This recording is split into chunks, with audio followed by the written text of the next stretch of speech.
शब बारात 5 लोगों की बख्शिश नहीं होगी।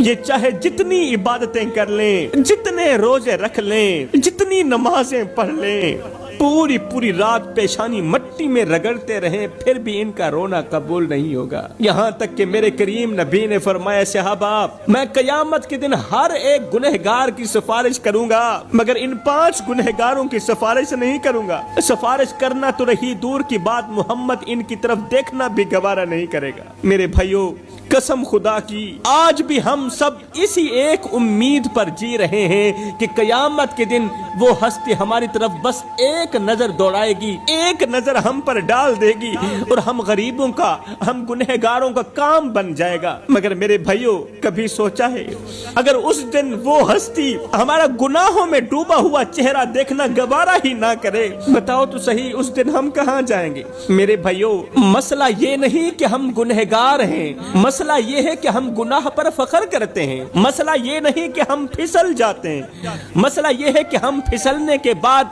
शर्मिंदा नहीं होते। मसला ये नहीं कि हमसे गलती हो जाती है, मसला ये है कि हम गलती को भी दुरुस्त साबित करने की भरपूर कोशिश करते हैं। हम गुनाह भी करते हैं और फिर उसके लिए दलीलें भी गढ़ते हैं। हम ज़मीर की खलश को हंसी में उड़ा देते हैं। यही वो मकाम है जहां इंसान रहमत से दूर होना शुरू हो जाता है, क्योंकि अल्लाह को गुनहगार बंदा बुरा नहीं लगता, अल्लाह को बदकार बंदा बुरा नहीं लगता, अल्लाह को वो बंदा बुरा लगता है जो गुनाह के बाद भी बेपरवाह रहे। मेरे भाइयों, अगर दिल में निदामत अभी भी बाकी है तो रास्ता अभी भी बंद नहीं हुआ। जिस हस्ती की एक नजर निजात का दरवाजा खोल देती है, वही हस्ती फरमा रही है, सहाबा कयामत के दिन हर एक गुनहगार की सिफारिश करूंगा, मगर 5 लोगों की सिफारिश नहीं करूंगा। सहाबा किराम ने अर्ज की, या रसूलल्लाह, सोनिया वो कौन से लोग हैं जिनकी आप कयामत के दिन सिफारिश नहीं करेंगे? तो मेरे करीम नबी ने फरमाया पहला वो शख्स जो सारी जिंदगी शराब पीता रहा और फिर शराब पीते पीते बगैर तौबा के मर गया। सहाबा गवाह रहना, कल कयामत के दिन मोहम्मद उसकी सिफारिश नहीं करेगा। मेरे भाइयों, एक लम्हे के लिए गौर करो, ये गुनाह सिर्फ प्याले तक महदूद नहीं रहता, ये आहिस्ता आहिस्ता इंसान की गैरत, हया और अकल सब छीन लेता है। शराबी के बच्चे बाप के होते हुए भी यतीमों की सी जिंदगी गुजार रहे होते हैं।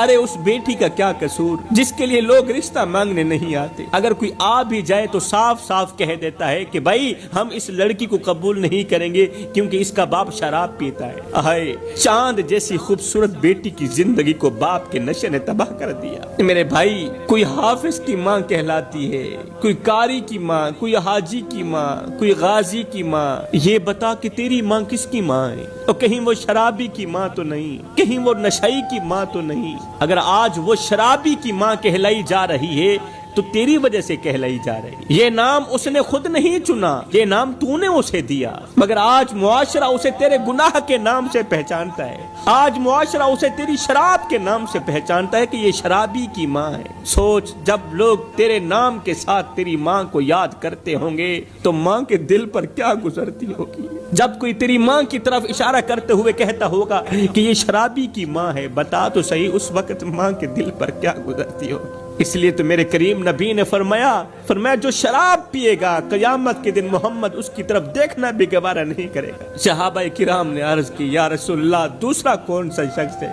या रसूलल्लाह, दूसरा कौन सा शख्स है जिसकी आप कयामत के दिन सिफारिश नहीं करेंगे? मेरे करीम नबी ने फरमाया, दूसरा वो शख्स जो सारी जिंदगी माँ बाप को दुख देता रहा, सारी जिंदगी माँ बाप को दर्द देता रहा और फिर माँ बाप से सुलह किए बगैर मर गया।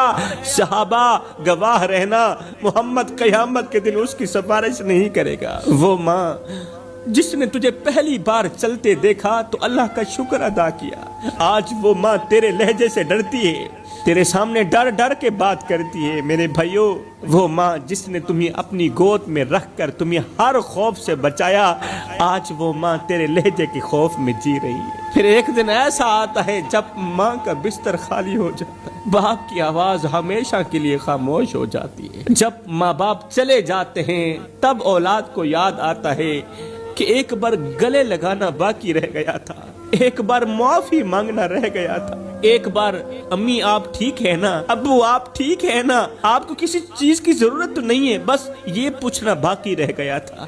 مگر اس دن نہ ماں سنتی ہے نہ باپ سنتا ہے، اس دن صرف قبر کی مٹی ہوتی ہے اور اولاد کے ہاتھوں میں صرف پچھتاوا ہوتا ہے۔ صحابہ کرام نے عرض کی یا رسول اللہ، سونیا تیسرا کون سا شخص ہے جس کی آپ سفارش نہیں کریں گے؟ سفارش کرنا تو رہی دور کی بات، قیامت کے دن آپ اس کی طرف دیکھنا بھی گوارا نہیں کریں گے۔